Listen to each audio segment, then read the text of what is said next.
RTD Live Talk, Detroit's #1 YouTube talk show. We are live for a Monday edition, the 14th of February. Excited to be back. Looking forward to finding out what you guys been keeping an eye on, as well as discuss some very concerning issues in the financial sphere that goes well beyond the banking structure. And based upon some information that was provided not too long ago, it looks like the corporate sector or the zombie company area might be somewhat of a problem for the financial overlords of our global economy in this next coming downturn. But we'll touch on that as well as a couple other subjects. So feel free to let me know where you're watching from via the chat. And then when the phone lines open up, 313-462-0027 is the number to call and let your voice be heard. And so, as always, let me take a minute. Hopefully more people are notified and the algorithms kick in. If you don't mind, hit the thumbs up button, show your support for the channel. Then I'll thumb through a couple headlines, share my 2 cents on it, and then love to hear what you guys been keeping an eye on. Lots of things unfolding. You know, one of the things I kind of got a sense of what's going on is high volatility, more currency debasement, and the flight to safety all at the same time this week moving forward. So we're going to touch on a little everything. So anyway, let me dive in real quick. And we got JoJo checking in. We got Tim. We got, he says, Motor City Madman. Oh, my goodness. We got Ed checking in. We got Ellen Boyd. So I'm here on YouTube from sunny San Diego, California. Appreciate you for joining. We got Will Smith from Houston. What else we got here? JoJo says, I got the notification. That's good, man. Hopefully more people will get notified. But once again, due to the algos, no guarantees. But I'm going to keep plugging along as best I can, trying to switch up some things on my end and better cover the news throughout the day as it unfolds. We got Dog Will Hunt from Portland checking in. Appreciate you. If you don't mind, as you guys come in, show you some love for the channel. Hit the thumbs up button. Hopefully that notifies the algos that people do want to kind of plug in with us a little bit. We got Urel from Dallas. We got CMCP from Decatur, Georgia checking in. All right, so we all over the country, people. Appreciate the love. Appreciate you hanging out with me. As always, I'm curious. It's not much of a people's talk show unless you have someone to talk to. So when the phone lines open up, definitely give us a call. Let us know what's happening in your neck of the woods. And based upon, what's happening geographically throughout this country, we can get an idea as to the overall pulse of this country and this transition as we move forward. So, all right, you got Spacer Down from Canada checking in. We got Daryl checking in. Appreciate you. Okay, Crypto Z from Las Vegas. Appreciate you, man. All right, so let's keep moving. Let's keep moving right along. Let me get to a couple articles. So, the primary thing, of course, 5 or 6 different subjects caught my mind, but one I think is most telling of the true nature of the increased higher volatility that we're going to see in the days ahead, and it has a lot to do with just more than just the banks. And so not only is this entire monetary structure been designed to make sure the banks themselves are in a somewhat stable position to continue to do what they do, which is to use the fractional reserve lending model of creating fictitious currency out of nowhere that ultimately filters through the hands of a small few at the expense of everyone else. But along with this debt trap that we're experiencing and basically the unraveling of the monetary structure, the corporate sector, the non-financial institutions, in my personal opinion, could be one of possible many pricks to the global asset bubbles that's been inflated throughout the last, 11, 12 years or so. And based upon an article from, I guess, a report given today, assuming this came from the Federal Reserve meeting today, didn't get an official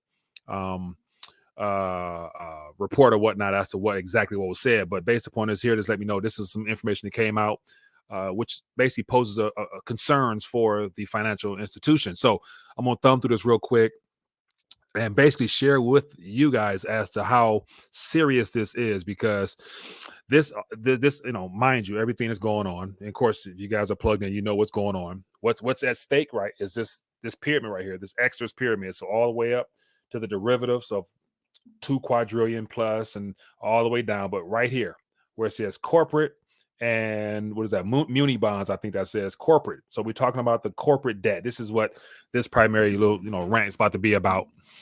And of course, I see Patrick says the Emergencies Act. We're going to jump on that. We got Guru checking in from Sarasota, Florida. Appreciate you. All right. So let me actually just share my screen here and just skim through the surface a little bit, because I think this is important, because this just goes to show how unsustainable things are. And there's multiple sectors that are at stake and could be the pin that pricks the bubble. But it says leveraged lending risk remain high, U.S. bank regulators say. So let me just translate that for you into more uh, Main Street terminology. I actually gave that the title. It says zombie companies pose systemic risk is more likely what they're trying to say. And I'm going to kind of highlight as to how that is. So anyway, I'm going to thumb through this real quick. It's a brief article, but it says risk associated with leverage lending remains a concern for the Federal Reserve and other top federal bank regulators. So for the Federal Reserve, as well as other federal bank regulators, all those, regulatory bodies or whatnot that are all part of this whole Ponzi scheme nature. And it says a shared national credit review, which was released on Monday today by the Fed, Office of Comptroller of the Currency, the FDIC, the company that is disguised as an insurance company to protect depositors. We all know what's really going on there. This is what they said: that loans continue to face issues with borrower protections. And so let me translate that again. Loans. So all these non-financial institutions that are heavily leveraged due to the Ponzi scheme nature of having easy credit access, they've overextended themselves well beyond their typical debt loads. And so over the last several years, there's been more institutions looking to basically shore up capital as a protection, but more importantly, to make their balance sheets look a lot more healthier than what they really are. And so when you are in an environment where, as a corporation, you have instant, easy access to be able to borrow at any minute without really having to prove your credit worthiness, just because at this current moment, every corporation as well as bank they're ultimately somewhat too big to fail. That's how this monetary system is now set up. And so you have a lot of corporations out there listed as zombie companies, publicly traded companies that have not been able to, that have not been performing well due to a good portion. I think about 60% or so of the current listed publicly traded companies are well below their typical valuations. Therefore, being able to service that debt becomes a problem. And so what do? You borrow more to pay. You borrow more from your future just to meet today's obligations and pad your stats to make you look more healthier than what you really are. So basically that's what they're trying to say.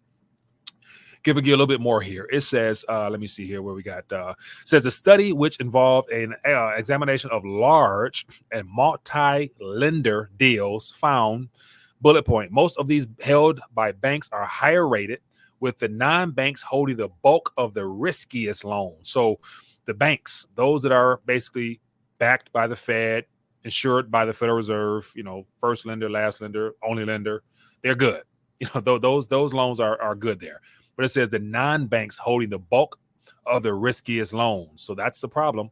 It says many leverage loans possess a weak structures that reflect layered risk that includes some combination of high leverage, aggressive repayment assumptions, weak covenants, or terms that allow borrowers to increase debt, including draws on incremental facilities. So a lot of jargon basically saying that they've created new ways of allowing uncreditworthy companies to continue to borrow at the risk of their shareholders, as well as their lack of ability to be able to meet those loans, in a nutshell. Okay, keep it moving.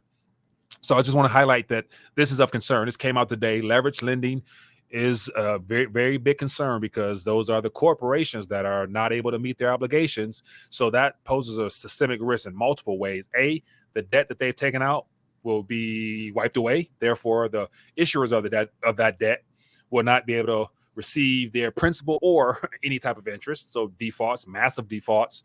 And then all these zombie companies are still employing large amounts of the population. And so once they declare bankruptcy or insolvency or go through those litigation process there, that means they're always going to downsize. Therefore, an explosion of unemployment could possibly be on the way.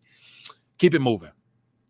So here is something that came out last week to show you the state of these zombie companies, i.e., leveraged lending, leveraged loans that are becoming problematic. And so, because of the Federal Reserve dialing back on their accommodative policies, looking to hike rates, therefore that puts more of a cramp on these zombie companies that are that possess these adjustable rate, these adjustable rate terms, meaning that it becomes more expensive for them to service their debt. So what do they have to do?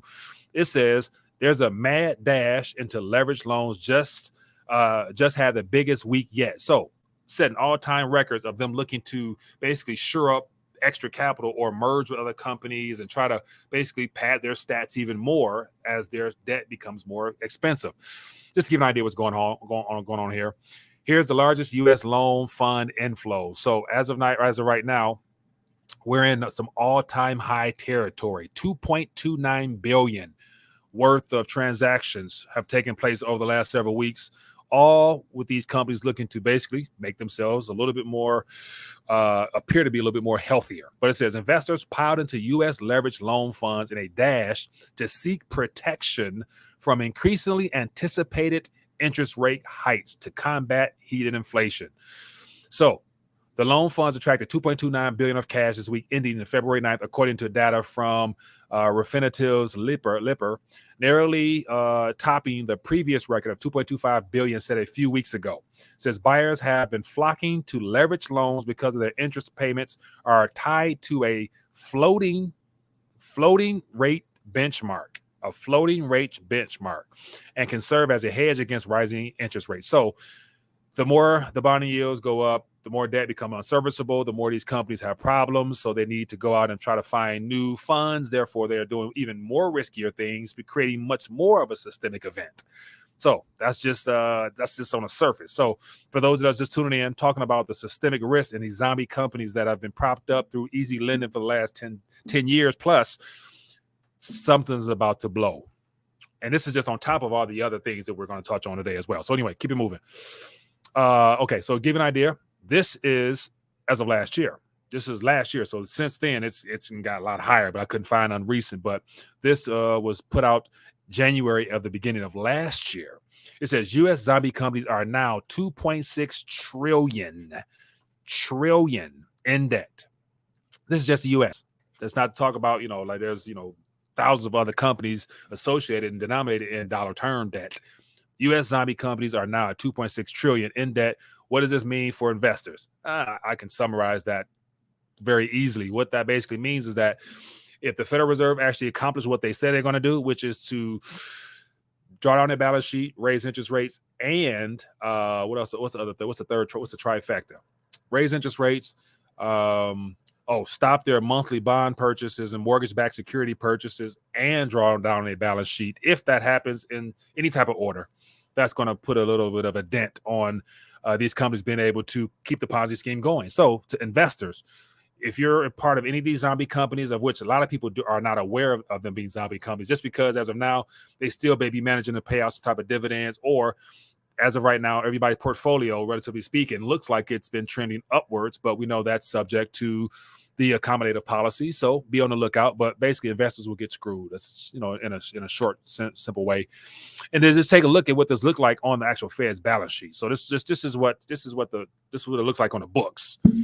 And so this is non-financial corporate businesses, debt securities and loans, liabilities. So this is basically, since, as you guys can see, every graph coming from the Fed or the Federal Reserve after 1971, which was, of course, the decoupling of gold from the fiat Ponzi currency, just the idea of borrowing has just gone through the roof. So as you guys can see, let me go back here. As you guys can see, ever since this time frame here, we just been on an upward trend. And of course, here we are now. This is as of 2020. So this is an older one because I wasn't able to find a new one. But this is 11 trillion in total. And so it's good to say since this time frame here, a lot more has been added. But as I'm telling you guys, this is not sustainable because the one thing about this here with these non-corporate, non-financial, they don't have banking capabilities to create fictitious loans out of nowhere to support themselves. So technically speaking, they're on a receiving end of all this currency creation when, you know, investors or employees, you know, basically allocate some of their capital from directly from their checks into their investment accounts, whether it be at some of these, you know, smaller firms or all these companies. A lot of these zombie companies are tied into your mutual funds and all these index funds. And so as of now, not too many people really know who is performing and who's not performing. So this is just a little something on the side. And then keep it moving. Here's a little excerpt here from the Federal Reserve itself. It says, U.S. zombie firms, says how many and how consequential. And so this gives some graphs here. It just shows the upward trend of private and publicly listed companies over the last several years. How, you know, this is as of 2020, a little bit older information, but it's good to say that, you know, as of right here, we were trending up in 2019. You know what happened in September 2019 in the financial realm, something was breaking. So I would imagine we're well up here now in the beginning of 2022. That's why this article probably was released today, saying that all the regulatory bodies, including the Federal Reserve, they are concerned with these leveraged lending loans out there that probably are not performing as strong as they should. So something to keep an eye on. All right. And then here's a primary reason why all this is. It says brutal stock deterioration. A lot of these zombie companies are publicly listed companies that over the last several years or so, or last year or so, have not been performing up to par. It says 40%, 46% of NASDAQ stocks are more than 50% below their 52-week high. So once all the stimulus checks stopped flowing, all the extra accommodative policies were out there, you know, basically just providing more of a slush fund for all these companies. And people had to really choose what's of value and what's not. A lot of these companies probably are no longer really valid and it really need to be in business. So in any typical free market society, you know, if you're not providing value, usually the free market just, you know, cancels you out because nobody does business with you. But you know, due to easy financing capabilities, they've been able to stay around. And here's the problem: they can't earn any revenue, therefore they won't be able to service their debt. Okay, keep it moving. Two more articles here, then I'll open up the phone lines. Love to hear your thoughts. So here's another interesting headline from confoundedinterest.net. Great blog out there. My man does good work. But it talks about inflation and gives more of a realistic viewpoint on what the numbers would be if you take a broader viewpoint as to what's really happening. But it says, think the 7.5 inflation was bad. How about flexible core inflation at 19%? So basically what he's talking about, just a different way of looking at the inflation metrics. And so he says, let me zoom in a little bit. As always, for those tuning in, definitely highlight at Rethinking It Out with some thoughts or questions or suggestions, as well as whatever stories you guys want to touch on when the phone lines open up. We'd love to hear about it. It says, I thought that the last inflation report of 7.5 inflation was bad, but the Atlanta Fed updated their inflation measure for flexible prices. Flexible inflation, less food and energy, is roaring at 19% year over year. So this is out of the Atlanta Fed. Flexible pricings, less food and energy. And so basically what this means, says flexible pricings are those prices that adjust rapidly along with the commodity prices. So, you know, the core inflation, and as well as the PCE, which is what the Federal Reserve primarily use, those are just the average prices within a certain time frames of about, I forgot what the basket of goods are, just say 15 or 20 different goods that you and I usually interact with on a day-to-day basis. That's how they measure the core as well as the PCE metrics. But in this flexible approach here, this is just a overall viewpoint of a variety of commodities, as it mentioned there, and you take the average of all of those commodities, which is probably a basket of, say, 50, 60, 70, something like that. You get the price of, or the yearly increase of 19%. And so that's what the real inflationary numbers would probably be more. So imagine if that 19% was actually what the headlines in the mainstream news told us, rather than this bogus 7.5, because that 7.5 is skewed just because it contains this big of a basket rather than as flexible as like this, more realistic.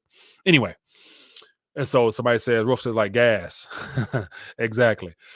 All right. And then on the very last one here, here is just, this is just, I don't know. I'm dumbfounded. I'm not quite sure what to say. This is just, I don't know what to say. Let me know what you guys, could say about this one. But I never knew of a military conflict or a war that was set and on the calendar.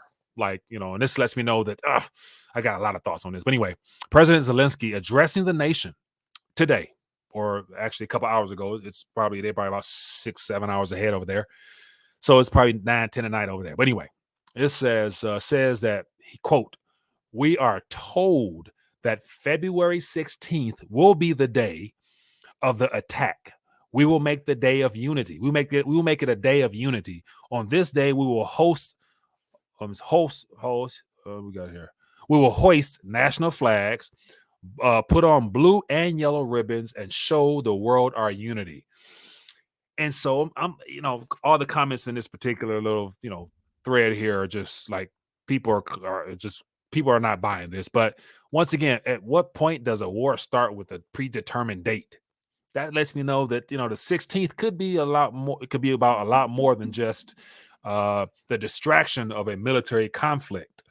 Because it's good to say Zelensky, Biden, Putin, they all know what's going on. It's reset time. It's time to shift towards the world towards a whole nother monetary paradigm. And so the fact that they're setting dates and times, I got a lot of red flags went off. And so let me just rant a little bit, if you don't mind. Then I'll open the phone line. So what I've been thinking about lately is that have everybody noticed how the narrative is changing globally in regards to the states, countries? Everybody's dialing back and dropping mandates and dropping the passports and dropping all that stuff. Is like, and then what we're led to believe is that the truck convoy is actually causing a stir, and it's making the shadow government / globalist / Bilderberg group nervous, and they're running scared, and they're deciding to change things up. Excuse me. But I have my suspicions on that, and let me just share with you why. So I watched a video it's an older video, but it was a person who was employed in the Navy, had a high clearance, top clearance type of approval and all that stuff like that. And I'll share it in Telegram and Discord after this video here. But after listening to that gentleman share his story 20 years after being out of the service, and basically he was saying that what I took away from his hour-long, discussion, he gave a lot of information about JFK, and it was just real deep. Anyway, what I took away from that was that everything is a psyop, in a sense where it's all predetermined with variations of plan A and plan Bs. And so they have an A setup as far as what they want the world to see as a primary focus to accomplish things that are underneath the surface, like, stuff that goes completely against what the public's perception might think it really is. So basically, like that mass psychosis type of thing. It's like a mass psyop, brain defog type of situation. So what I took away from that was that a majority of us are thinking that the truck convoy is like a lot of patriotic country, Canadian loving, US loving, loving individuals. But has anybody really thought about the fact that that's probably what they want? They meaning they already have determined that it's time to transition. What better way to get this transition moving other than to have people think that this is a transition that is in their favor, when in reality rather is helping them accomplish the same objective they wanted all along, which was to remove the food supply, clog up the supply chain situation, create this panic in Canada,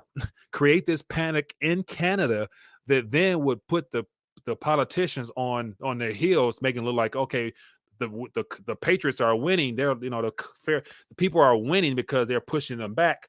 But in actuality, they wanted to make it appear this way so that they could enact the Emergency Act, which is something that's only done, I think, to my knowledge, this will be the twice that it's been put out there. And to make it even worse, Trudeau's father, apparently, back in the 70s, enacted the War Emergencies Act or something like that, which is the same thing. And so that's what they want. They want to be able to have boots on the ground. So here in the US, there's a convoy situation picking up, stuff like that. People are like, go ahead, fund them, send them Bitcoins, GoFundMe, support the Patriots. It's like, okay, but in doing so, that these trucks not operating doesn't really hurt them as much as it hurts us, because we're dependent on the trucks stocking up shelves and providing food and doing all the logistical things that we need in order to survive. Because we all know that the globalists, the deep state operators, they've already removed themselves and dependency on the system. They already got stored up bunkers and food and ammo and all the things they need for years and years and years on supply. Whereas in your average Joe who don't know what's going on, we still need the trucks to flow. So it's like, is all this truck convoy really a part of their plan, helping them out? And on top of this, how do we know actually that the organizers of the initial truck convoy in Canada that seems to be spreading across the world is not a paid puppet by Soros and all that like, you know what I'm saying? So that's what I'm thinking about. And it really triggered some bells after watching that little video where I'm like, man, like this could all be a setup, and people actually thinking that like it's a grassroots movement. And a good example would be, look at, Black Lives Matters. A lot of melanated people was tricked into thinking that the world really cared about Black lives all of a sudden. You know what I'm saying? Like the world really cares about putting people of color in high positions on Supreme Courts and on, the Federal Reserve. Like, why now? Because it's good theater. It puts headlines to make it appear as if the world's changing. People are now excited to welcome all races, and we're going to have justice and equality. Come on now. Like I always said, you can't have justice and equality in a fallen world. So anyway, I'm done ranting. I can go on forever. I'm not, I just had to get that off my chest. Hope it made sense to some people. But once again, don't be surprised if this is all a setup. That's what I said all that to say that. Anyway, okay, I got that off my chest. Let's talk. Phone lines are open. If you got something you want to say, if I'm wrong, please let me have it. Or if you agree, let me know. Phone lines are open. Let's talk, or highlight everything in a dollar. I'll jump on it. And while I'm waiting on a call or two, let me pull this up here so I can see what's going on with this Emergency Act. And if I have any of our Canadian brothers and sisters in the chat, let me know what you guys are hearing, and let's keep each other informed. So it says Justin Trudeau will use rare Emergency Act to clear Freedom Convoy protesters. So here's a question: how exactly will he do that? And so, I saw him mention something about not necessarily getting ready to use the military, just because an excuse could have been that, he's, not concerned, not really sure if they're on his side or not and stuff like that. But, how will he actually pull this off? And my personal opinion is that enacting something like this was a part of the plan anyway. And so they probably already knew that this is what they wanted. They just needed a valid excuse in their own estimations to do this. What better way to do it? You pay, and I could be wrong, but if you go out here and you pay 100 truckers to create a movement that seems authentic, to crowd up the streets, block up the roadways. And then, of course, because on the surface, it seems like a noble, just cause, which in actuality it is. But all these just cause and noble causes usually benefit them more than it helps us in the grand scheme of things, I think. And so we could actually out here be supporting a cause that was initially a part of their game plan from jump. But I could be wrong. Hopefully I am wrong. But we'll find out. Let's talk. Hello, caller. What's your name? Where you calling from? Yeah, hello. Rethinking the dollar. This is Biwariki Kumstaka here. Hey there, my friend. What's on your mind? Yes, we are facing the same situation here in New Zealand. where we have the protest in the Parliament House, where people are camping on the lawn. So, well, it is quite interesting. I have listened to your analysis.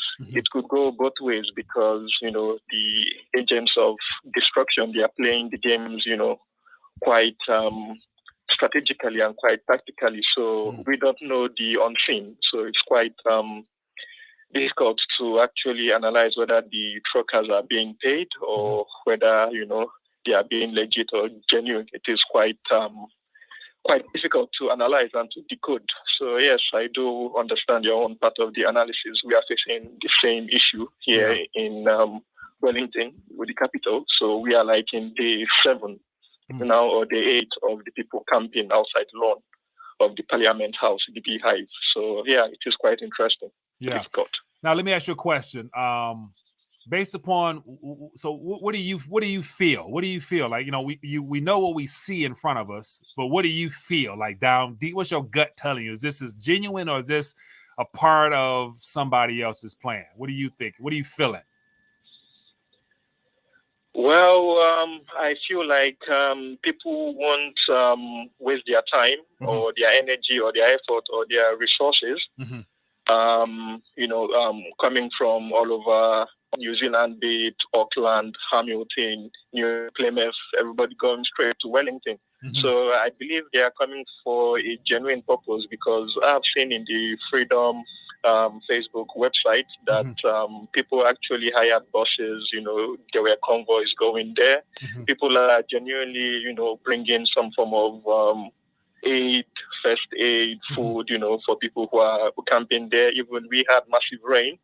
And yes, people were being supportive under the rain. There were raincoats being shared, umbrellas. So I believe it's a genuine intent to actually tell the government that enough is enough, because the reason for this is because the booster is going to end in, June of the 1st of June. So there will be another law saying that if you don't have your booster, you will be classified automatically as unvaccinated. So this is actually one of the things that people are fighting for, saying no to mandate is actually an anti-mandate protest. Yeah. Okay. So yeah, once again, I appreciate you for calling and sharing this information, just because, as I mentioned, I welcome, viewpoints and as well as, on the ground reporting as things unfold. So I appreciate you, man. So the reason I present this is that way. I'm skeptical and I'm critical of everything, just because until I see it and actually the results will speak for themselves, I question everything, just because a lot of this is theater, in a sense that it's literally being done to deceive us and trick us. So you really can't tell what's real, what's fake. So there's no doubt that people who are coming to those marches to support with food and water and clothes, I mean, they're genuinely doing it from the kindness of their heart, I would assume.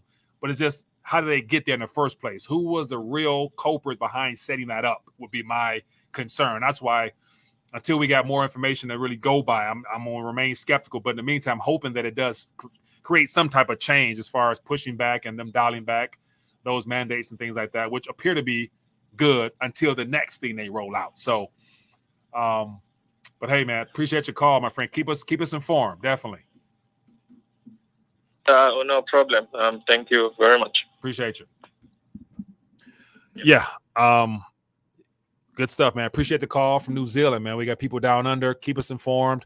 Yeah. So once again, it's just me sharing my 2 cents, because I don't want to be just one dimensional and say that, some people out here are saying, the Patriots are winning. We're winning, not realizing that, everything in front of us can be an illusion, like literally, mass illusion. Like, this is just not real.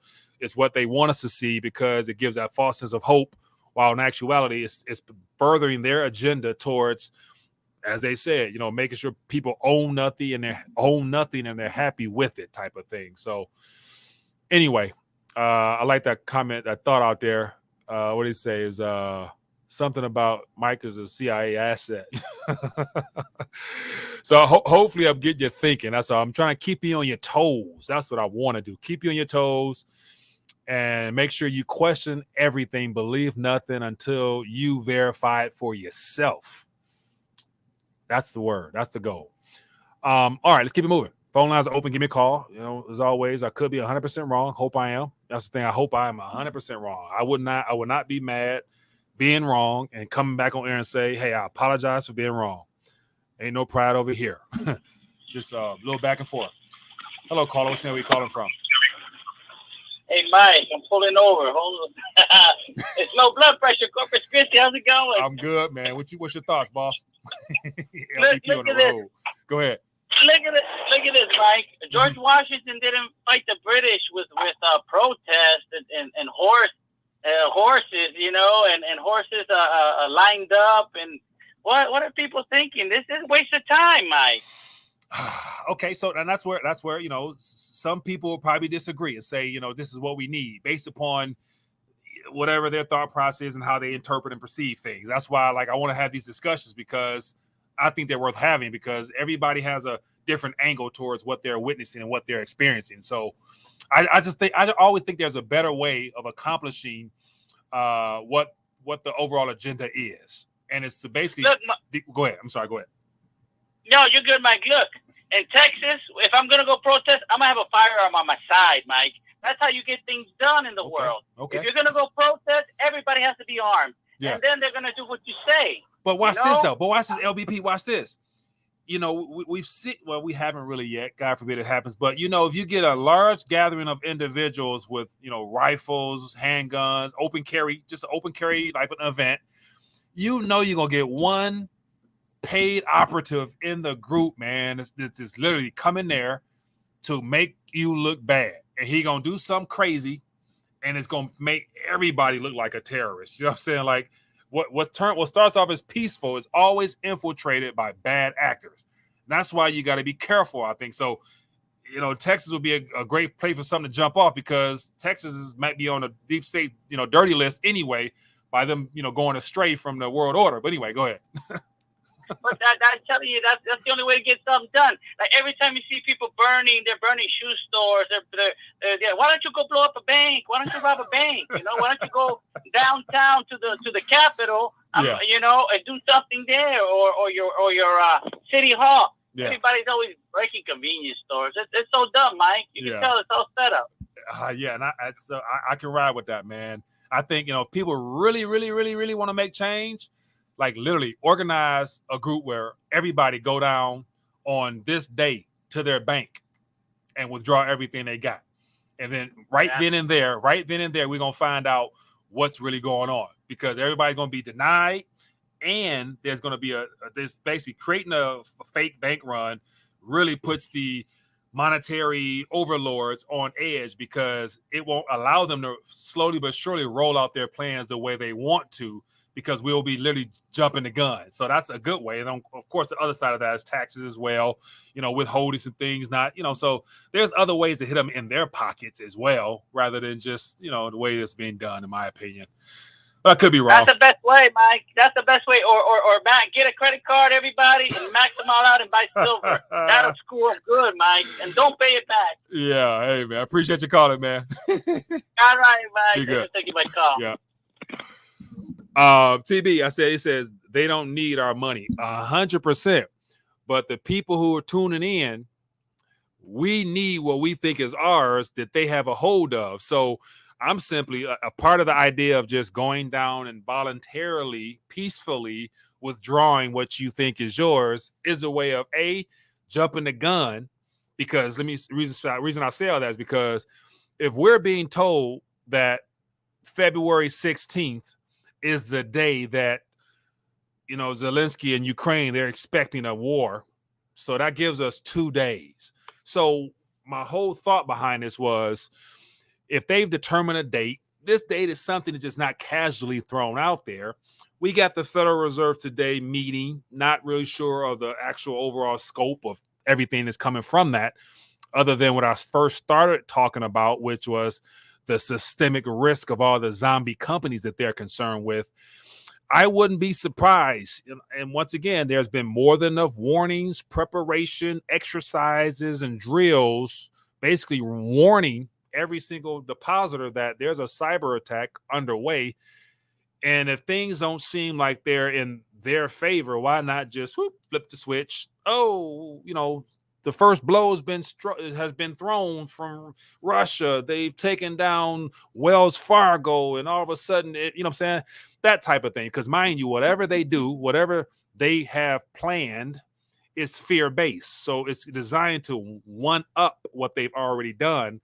And the fact that majority of the nations are dialing back on mandates, and they're trying to basically the narrative of the fear of the health situation is fading. Why? Like nothing's changed other than just their agenda so far. So it looks like they're trying to up the ante a little bit, moving to plan B, which could be a military conflict or it could be a financial cyber attack type situation. But I'm more convinced now that something's underway than I was, over this past weekend. So anyway, that's just my 2 cents. Hello, caller. What's your name? Where you calling from? Hey, I'm calling from Chicago, man. Chicago. What's your name, boss? I'm Alex. Alex, what's going on, man? Give me a quick thought. I just found your channel somehow. I was looking through some videos on YouTube, and I was wondering if you follow XRP, the crypto. So we do touch on cryptos every now and then, but I have somewhat of a skeptical viewpoint on it, just because my initial thought is that it could be a trap designed to lure the young and old into this digital transformation that was already set well before most of us was born. And so XRP is very beneficial for them first and the people last, in my opinion. But I could be wrong. But share your thoughts, though. No, I thought that way at first too. Like I've been looking into it the last 7 months. That some random dude at the grocery store told me about it. Oh. I thought it was crazy, but I know I've been telling everybody I meet about it, my coworkers. But I don't know. I really think that like 4 years ago, a rumor came out they were going to start using the network, and the money it went up by 52,000% for the banks and stuff. They're using it overseas. Oh yeah. Our government's going to be ending the investigation soon, which I really think the investigation is just BS while they make taxes and stuff. Now, I don't know. I really like. I went all in on XRP right now, man. Like I've had so many money problems before. Like I really think this is going to be legitimate wealth investment, like what life life-changing investment. Yeah, okay, now watch this. Life-changing wealth. Let me throw a little curveball your way, just to give you something to think about on top of that. So I'm not coming at you from the viewpoint of a hater. I'm just coming at you from the viewpoint of, make sure you try to, cover multiple avenues and looking at one particular situation. So here's one of the things about XRP. Here's one of the things about XRP and all other centrally controlled projects. And so based upon my little bit of knowledge with XRP, a good portion of their nodes and validators happen to be tied into the banking structure underway right now. So Europe is using it. Japan is already using it. The US plan on using it. It's even a part of the ISO 20022 financial infrastructure coming up pretty soon. Yeah, the network. Correct. Yeah. And so because it's centrally controlled, and the whole blockchain space ultimately is designed to entice us to get involved and to accept the idea of all those buzzwords, interoperability, decentralized, past peer-to-peer, all that stuff like that are buzzwords that got us people excited. All centrally controlled platforms are programmable units. They're programmable blockchains. Now, let me throw this at you. Is there any probability in your mind that once things are underway, they cut on the ISO 20022, and the banks are using XRP, and the Federal Reserve using XRP? Is there any probability that you think they're going to let all these random wallets out here with millions of XRP stashed because people thought that they were going to have game-changing funds, that they don't have the capabilities of freezing or limiting those wallets when it comes to being able to get in and get out of that particular blockchain? Do you think that's a possibility? Honestly, I was thinking that as well. Cause I know the validators and those, and then I know Joe Biden's talking about how they want the central banks to do it, which is also why I was thinking I've been trying to figure out how I could cash out on it. If I have the XRP, I got it in the hardware wallet and stuff.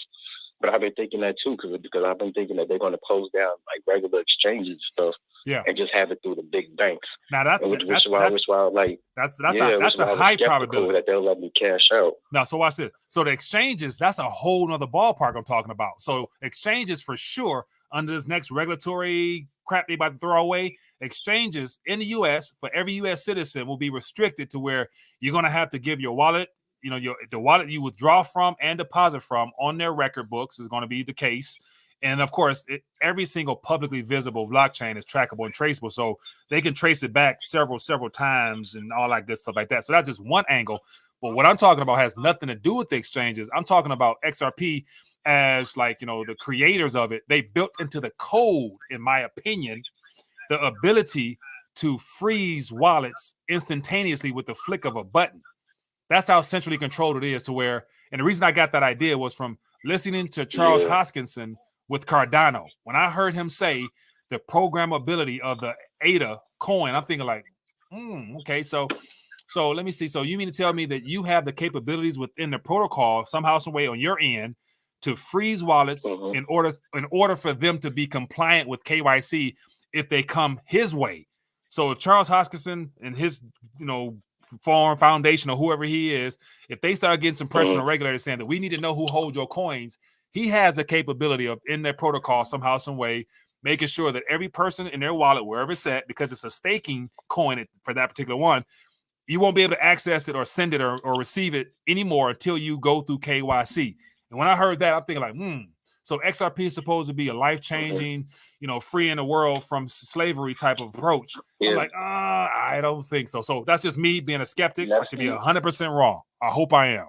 I hear what you're saying, man, which is why I called you, man. Like, I'm trying to look at everything, like, all different angles. And then, like, but I keep seeing that the XRP token is, like, its own decentralized network, but we're going to be on record when we buy it with Ripple, then, right? Like on their ledger. Yeah.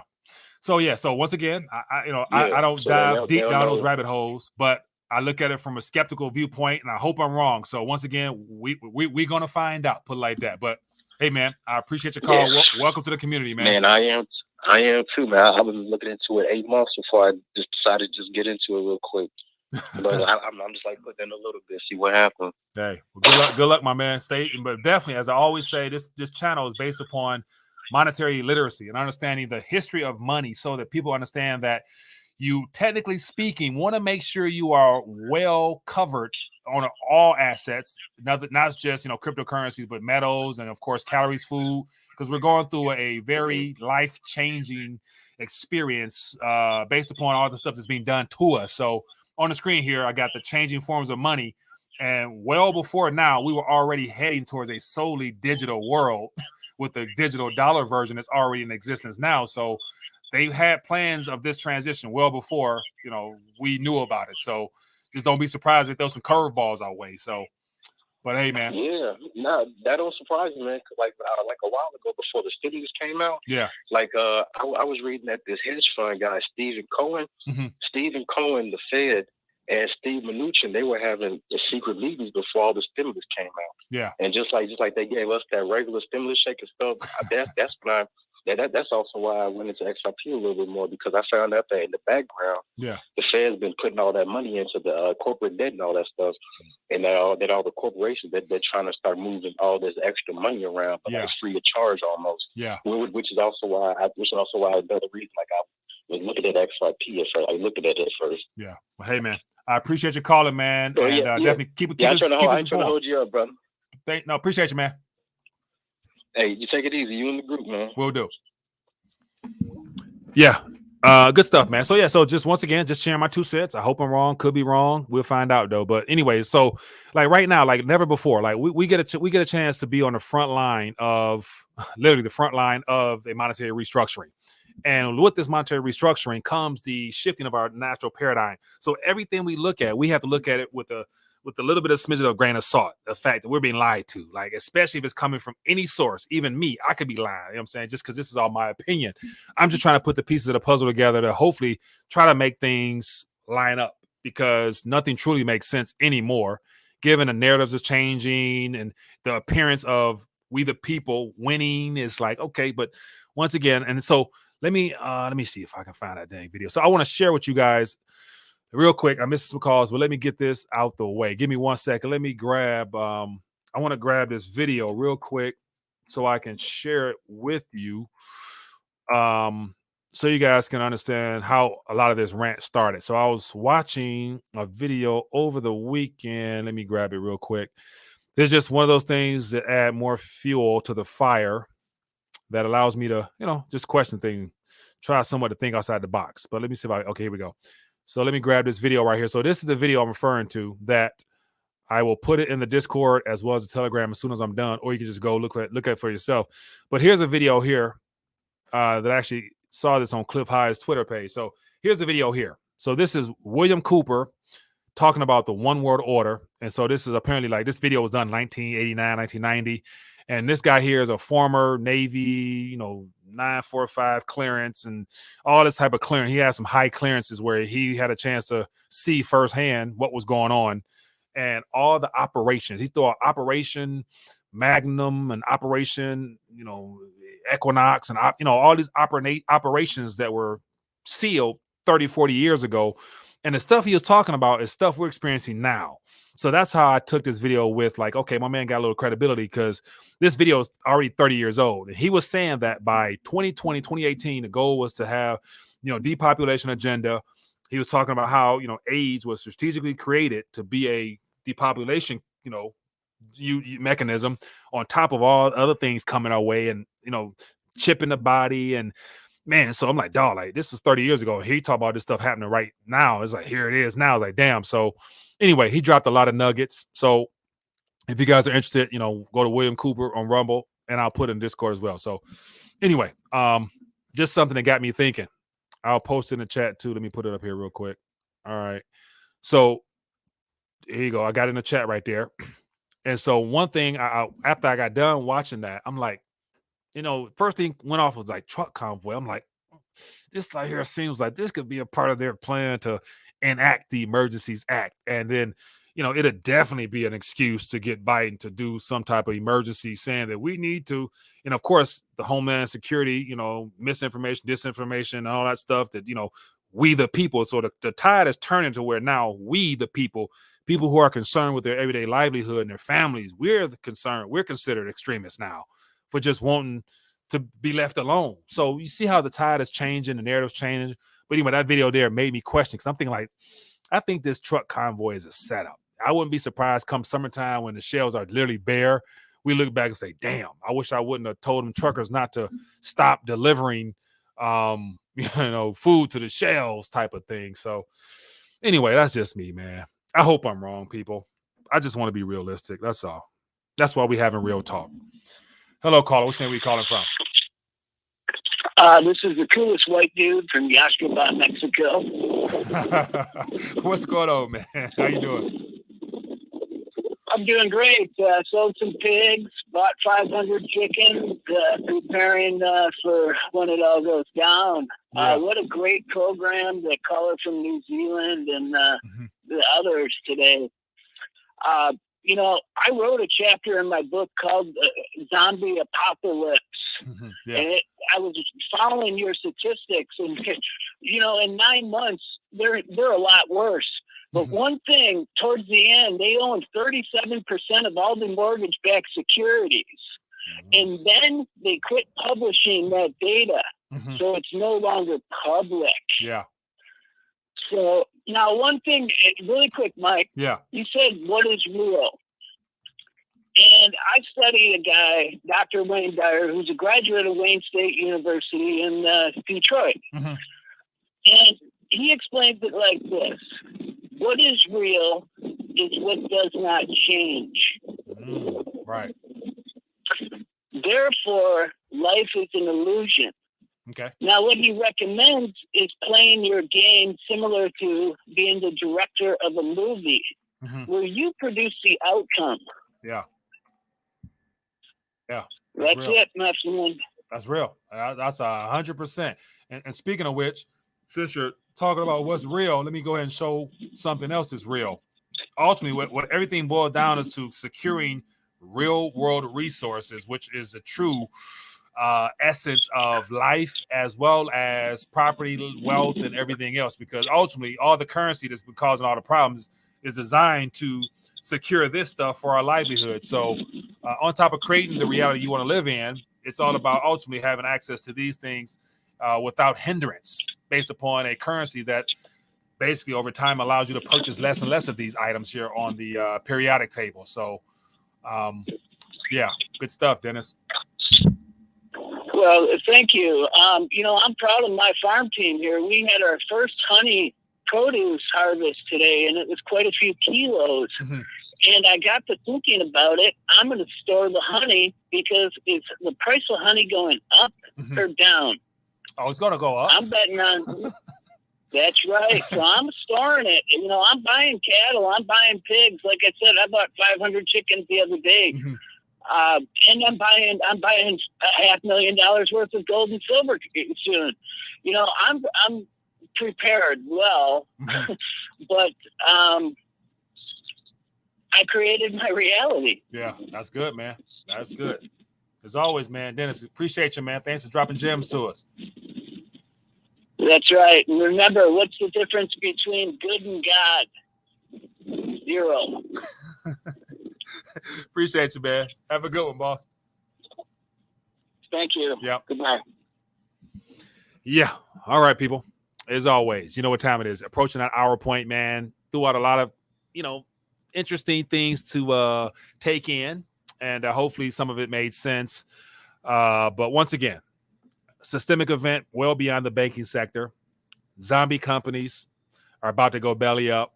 So the Federal Reserve just their attempt at trying to, and actually, let me see here.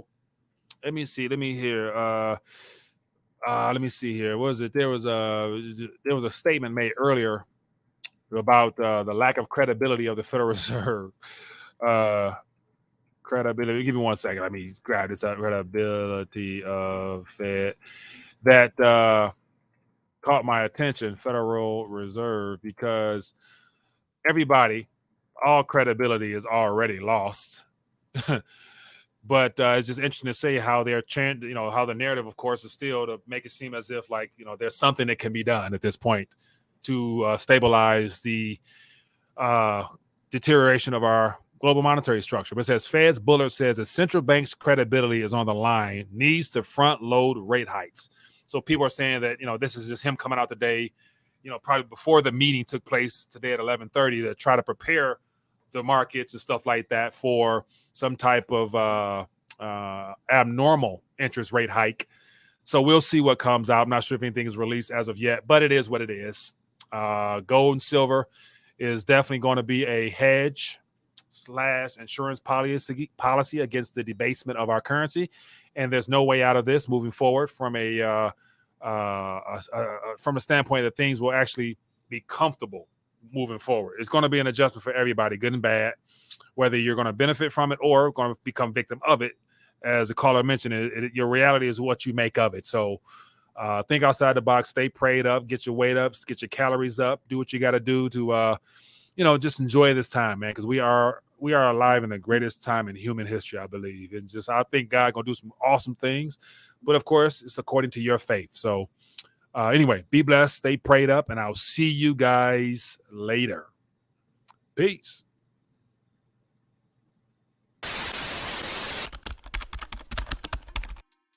Visit Rethinking the Dollar throughout the day. Your place for news on metals, gold, crypto, you name it. Scroll down to the bottom. You get a chance to see the daily videos, the recommended videos, and more importantly, the 5 reasons to unplug from the monetary matrix, with the first one being the awakening period.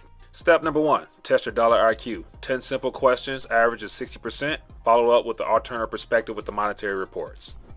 Consider becoming a supporter of the Rethinking the Dollar platform via Patreon. Get a chance to hang out off air as well as additional information that can't be discussed on YouTube. Any support is helpful. With the crackdown on alternative media, the best thing to do is to connect off air. Scroll down to the very bottom. You can find Rethinking the Dollar on Telegram, audio, Facebook, Twitter, Parler, you name it. The most important ones will be the email list where you can get notified weekly, the Discord page, and make sure you connect on Telegram. And last, don't forget to visit the RTD store where you can get merchandise as well as additional information and resources. And most importantly, scroll down to the bottom and get your weight up with all the limited edition rounds only available on the RTD store.